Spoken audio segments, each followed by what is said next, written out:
Brian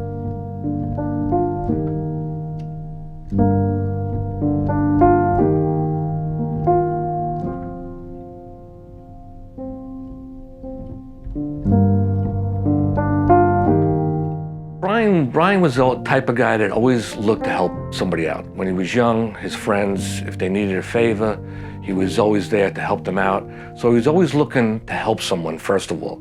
He was born into a police family, and he always wanted to become a cop from there. He saw what I did, he saw what my brother did and his cousins, and he just took a liking to the job.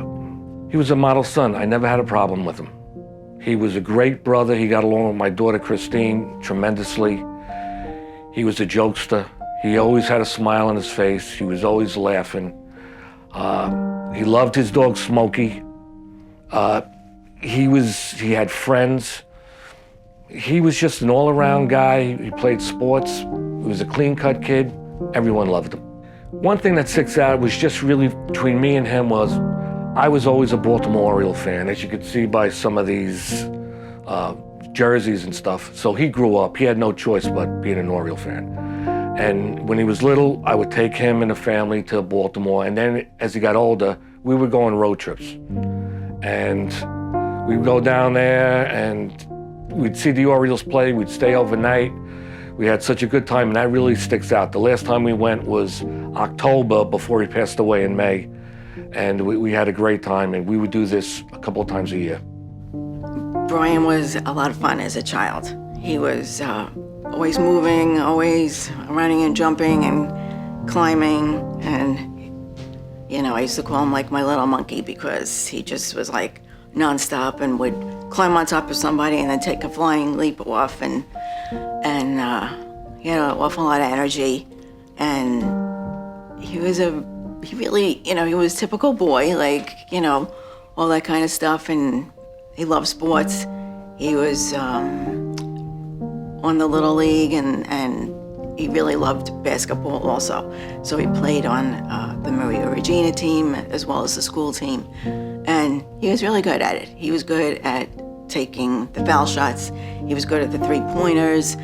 And so that was always exciting to go and watch him play the games. He always had a very even disposition. He always was the type of person that makes you smile. And I remember one time when I went to one of those school nights where you get to meet the teacher, and this was probably in junior high, and every single teacher that I went to said to me, "Do you know that your son is like the classroom clown?" I said, "What? No, I didn't know this. He didn't tell me that this is what he does." And so when I came home that night, I was like, "Hey, come here, you. I have something to ask you. Since when did you become the class clown?" So, yeah, I think he always kind of wanted to make people laugh. And he really didn't take too much too seriously. So that was really to his benefit. So Brian was obsessed with his Snapchat app. And he would be filming you when you least expected to be filmed. You'd be doing something, not thinking that anyone was even noticing what you were doing, let alone thinking that your friend is sitting there actually recording you. So what he would do was he'd record you at certain points throughout the day, and then later on in that day, he'd send that video out to 20, 30 people and include you on it, and then you'd be stuck there later in the day having to watch some video of you doing some ridiculous thing that you had no idea anyone even saw you doing. The best way Brian should be remembered is as a friend, as you know, as a great person that would always make you smile. As a friend, I think I speak for the majority of the guys on our crime team at the time, and have worked for him. Where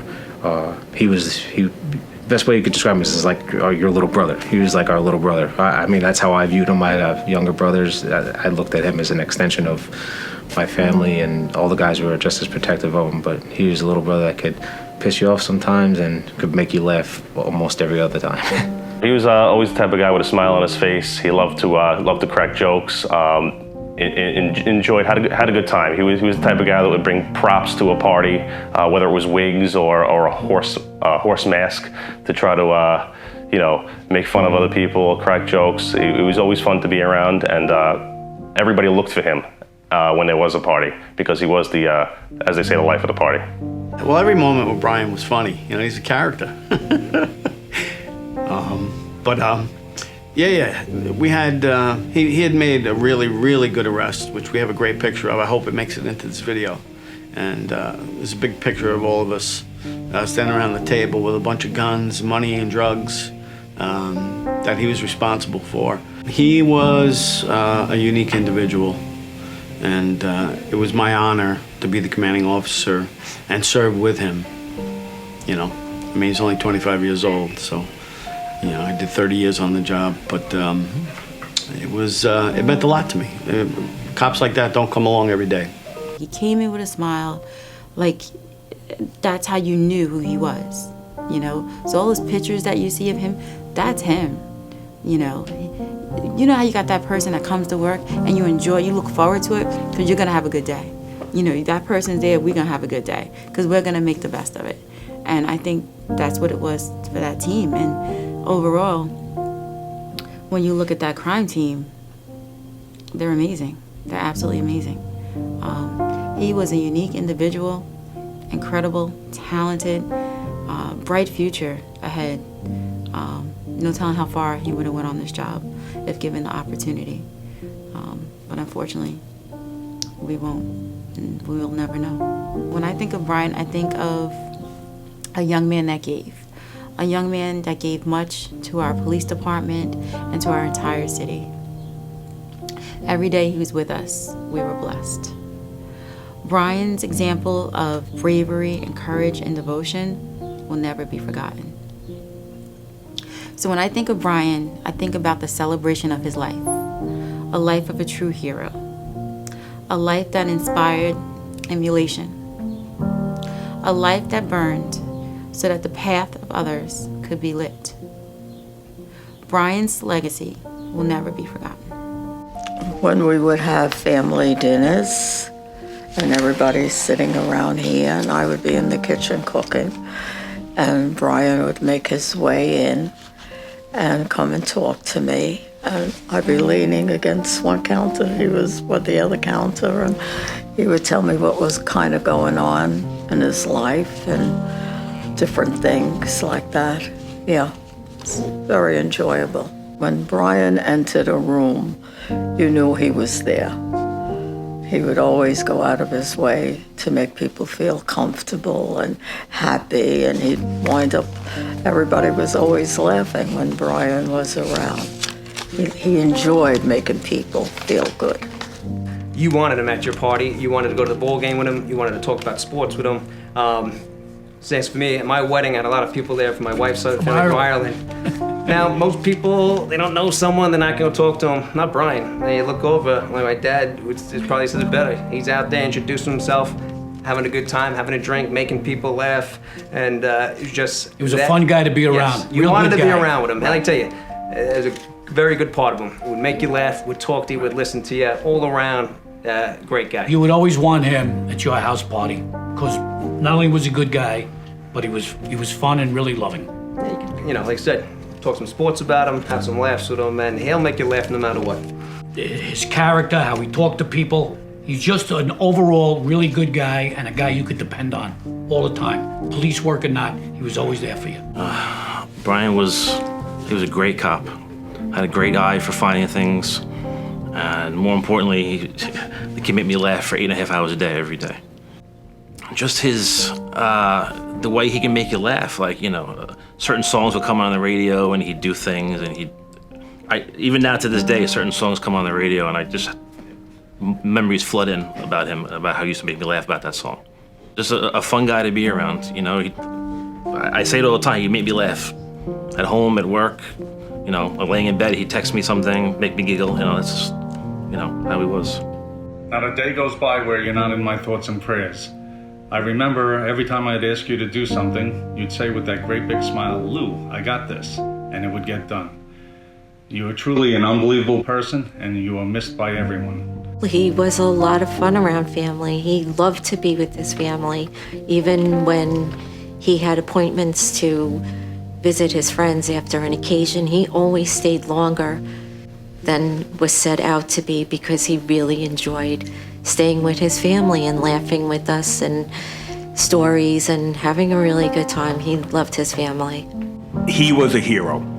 Whether it's 5 years later, whether it's 10, 15, or 50 years later, we will always remember Brian, and we will always remember his family. We'll remember his dad, Ray. We'll remember his mother, Irene. This is something that they are always part of our family. We made that vow to them 5 years ago, and that vow continues, and it will always continue. We never, ever forget our heroes. We're part of a very rich tradition on this job of literally changing New York City. It didn't happen overnight. It didn't happen with anything that you read about, with a lot of people taking credit for it. It happened with sacrifice.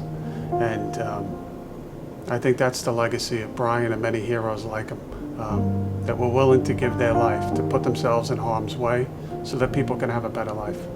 You can't have something like this. Society cannot tolerate something like this. And the police department, their efforts in the investigation was a tremendous memorial to a fallen colleague. I was with Sergeant Chris Barbieri in the 105 squad office at the time, and we heard the radio transmission come over, and we just grabbed our vests. And I remember pulling up to the scene, and it was an overwhelming response of cops. There was a lot of 105 patrol guys that were there, and you could tell just from being a police officer all those years that it was severe. It was nothing that I've ever handled before or seen before. When I arrived at the scene, we wanted to get as good of a description of the perp as we can, direction of flight, that kind of stuff. Once we got it, we were able to try and track his direction of flight. A crime scene had been secured. You know, it's kind of chaotic. You know, cops moving around. You know, there was a canvas. You know, they were looking for the perpetrator.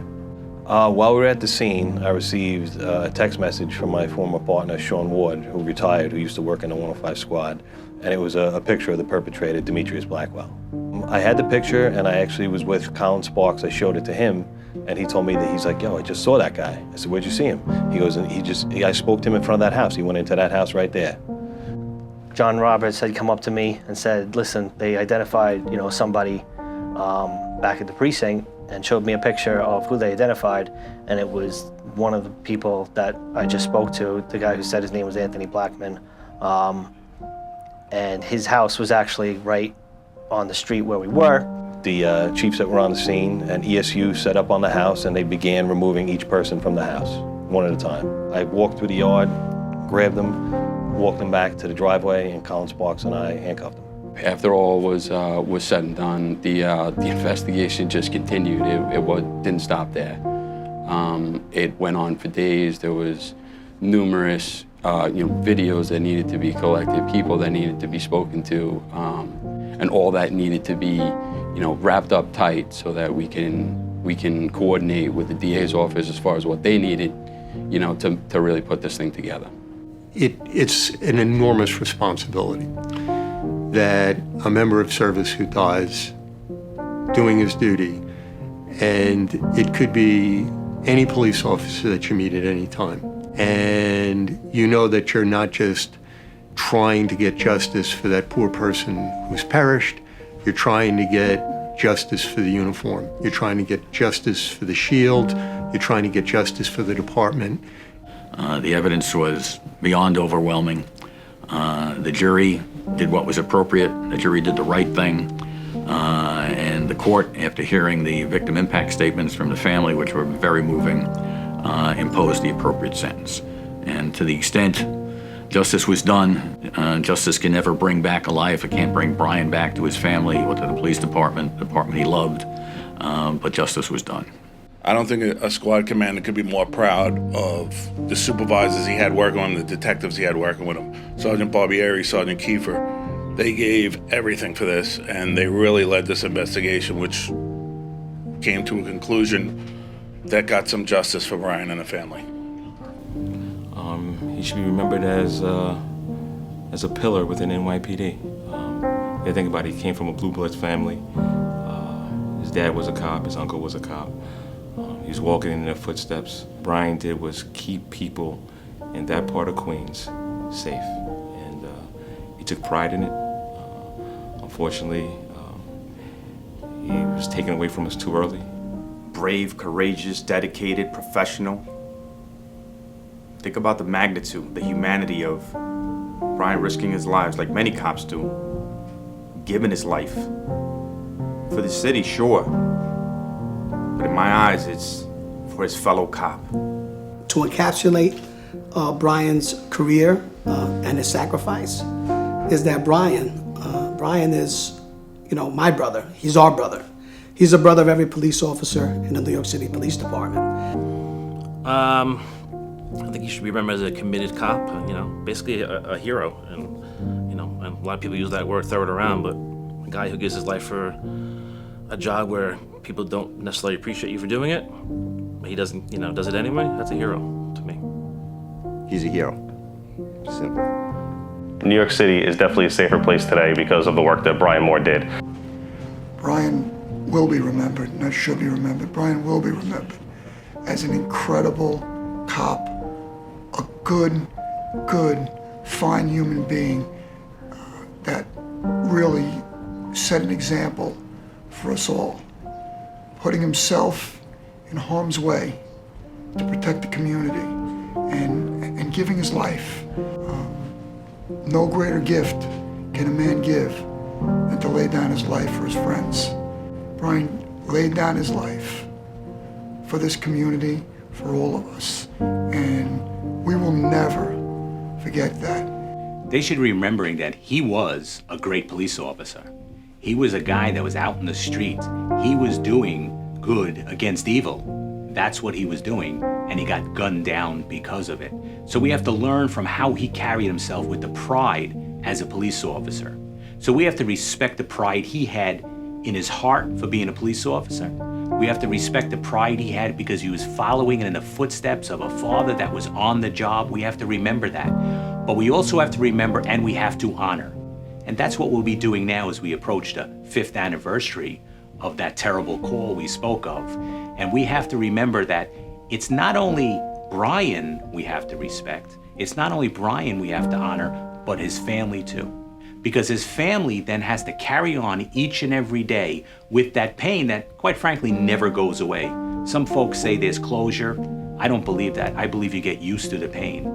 If they can get up each and every day and go on about their life with courage, that gives every police officer the courage to get behind the wheel of the radio car and do the difficult job that Brian was doing. So we should always remember that we honor the family of our falling, because they still to this day live with that tragedy. They still live with that loss. I don't know where the 5 years went. But during that time, I think of Brian all the time. And like everyone else that remembers Brian, what he accomplished in his life, both professionally and personally. He was an outstanding officer. He was a terrific son and brother, and he was a great friend. I think he should be remembered as a hero because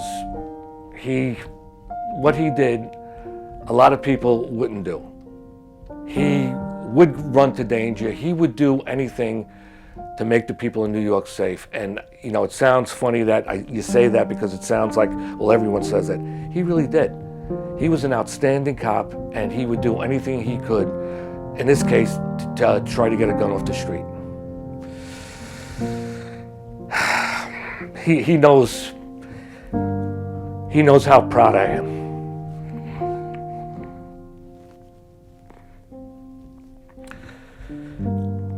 As a father, I couldn't have had a better son than him, or a son to make myself more proud.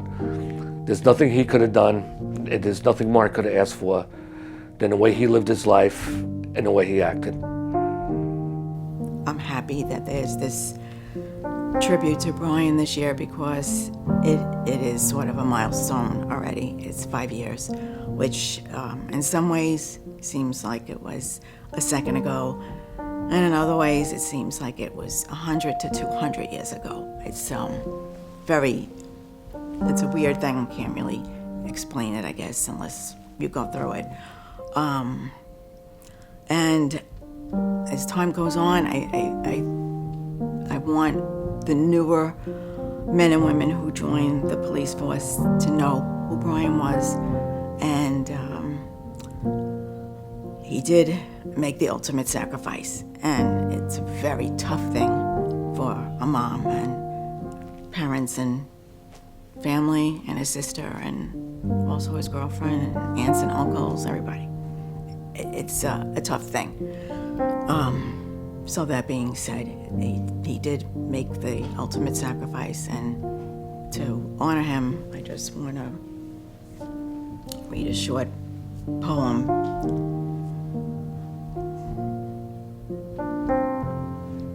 The name of the poem is I Believe. I believe your spirit is still with me. You send me signs to show me I sense you, but I can't see you. I feel you, but I can't touch you. I perceive you, but I can't hear you. Your home is in my heart, even though we're apart. You're always there within the air, and your spirit is everywhere.